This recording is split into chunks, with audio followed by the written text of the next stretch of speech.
Hi fire signs, Aries, Leo, Sagittarius, Ascendant, Sun, Moon, Venus, Rising, and those cross-watching, and welcome to your Tarot Love Messages. Today we're going to take a look at who is it that's constantly thinking about you. Okay, so who is it that has you on their mind lately, and what are their thoughts telling them? It is going to be a general reading, so please just keep that in mind. If you are after a personal tarot reading with myself, please feel free to reach out and inquire. I will list my email address just below the video here. So once again, this reading is intended for all fire signs, so that's Aries, Leo, Sagittarius, and also those cross-watching. Let's go ahead and begin.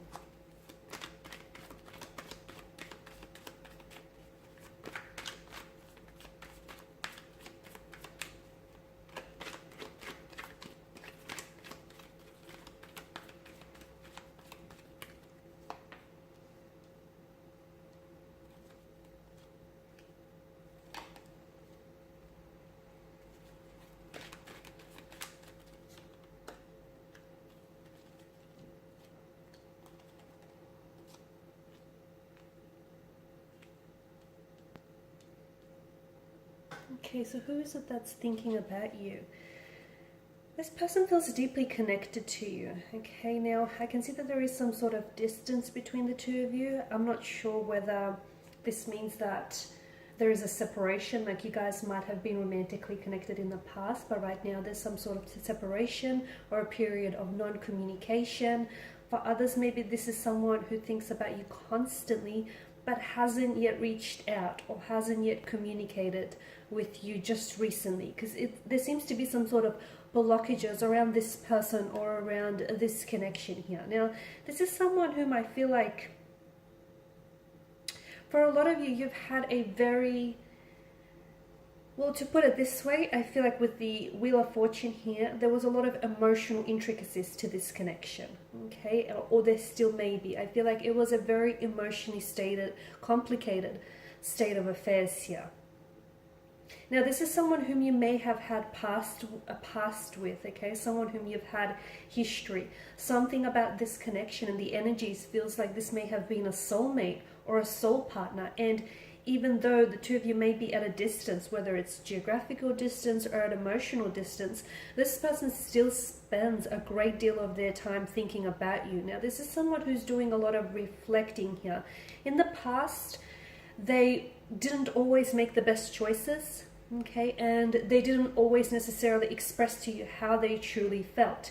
This is someone who does care about you. This is someone who does feel very connected to you. There's this emotional thread that still keeps the two of you connected here. This is someone who feels as though you've had like a psychic connection. Like whenever this person thought of you, a lot of the times they would then hear from you, okay? So there's this psychic connection that I'm picking up in the spread here. Now, there was something about this connection, as I mentioned, there was a lot of intricacies, but there's something about this connection in which this person felt like the both of you had invested so much of yourself into this connection, but somehow things just didn't necessarily pay off in the end. I can see that there was a lot of deceptions, okay? There may have been a web of deceit that this person was weaving and somehow got, caught up in it themselves. There may have been trust may have been lost or broken in this connection.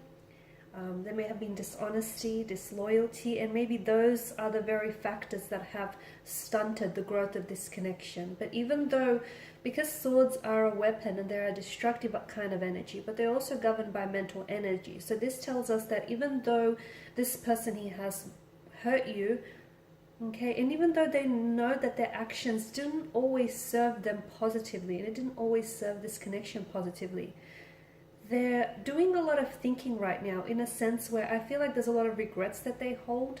If they could do things differently, they would. The other thing is this, even though this person thinks about you a lot, it's like they have a hard time sort of stringing the words together. I can see there's not necessarily been any communication lately.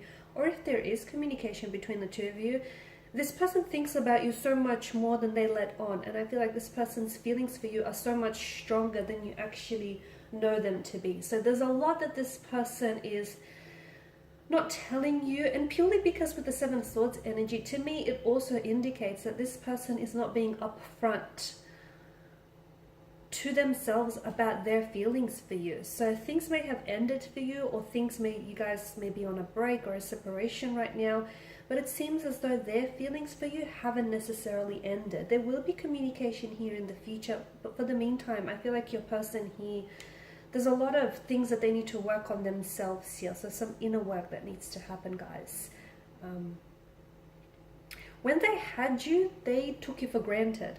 Okay, they didn't necessarily know just how good they had it when they were in a relationship or they were in a connection with you. Okay, sadly, it's a case of not knowing what you have until it's gone, and unfortunately and sadly, it's taken your absence for them to realize just how much they've lost when they've lost you, and when this connection here has come to a halt, a standstill. There's an element of waiting with the Seven of Pentacles here.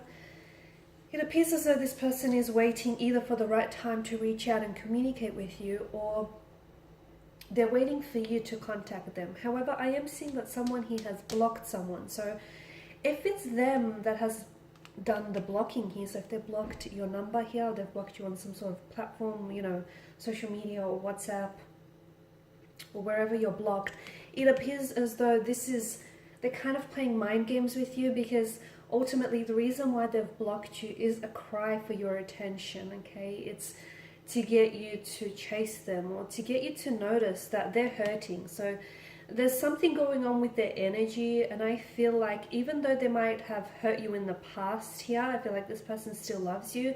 The other thing that comes to mind here is that be mindful that people that are hurting themselves tend to go around and hurt those who are closest to them, and I feel like a little bit of that has also come into play here. Your individual they're a pained energy. Okay, I feel like your individual has some behavioral patterns which feel very destructive. You know, the fact that they are hurting, they tend to project their hurt outwards as well. There's that. Now, if you're the one that's doing the blocking here, and if you're the one that's blocked your individual, then it appears as though your person here is waiting for you either to unblock them, or waiting until the day when you finally reach out and decide to communicate here. But there's definitely a strong sense of waiting here. The waiting could be that a part of them believes, they truly wholeheartedly believe that if this is meant to be, everything will sort of just work itself out. The universe will work its magic here, work its alchemy, and it will make sure that the two of you gravitate back towards one another. So perhaps this is what they're waiting for. Okay, just waiting for everything to sort of fall into place and come into alignment. But there is someone who's doing some thinking about you, even though they're not necessarily communicating with you. It feels as though this is an energy that holds a lot of regret in their energy field, and it's because they wish they were a different person when they were with you. Because I feel like it seems as though there's been shifts taking place in their energy, and it's like some transformation or even a metamorphosis has been going on with them here. And it seems like they've done a lot of growing up and a lot of learning and a lot of evolving since the last time you guys have connected here. But deep down inside, I feel like this person still feels a very strong emotional connection with you. Okay, they feel very emotionally connected here still. And at the end of the day, I feel like even if you guys do decide to end things, on one level, you'll always have a piece of their heart. Like on some level, you'll always have that. You'll always share that emotional connection. There's just something about this in which this person feels very, very drawn to you. I don't know if you were their first here. I don't know if you might have been, their first true love. I don't know if this relationship was very, because of its complexities and intricacies, they've grown and they've learned a lot. I don't know what it is, but this person feels very deeply connected to you. Okay. Alrighty guys, and these are your messages. Thanks for watching and listening. Please show your support by subscribing, liking, commenting, sharing. For those interested in a personal reading, feel free to connect. Otherwise guys, take care. Feel free to check out my other videos here on the channel, and bye for now.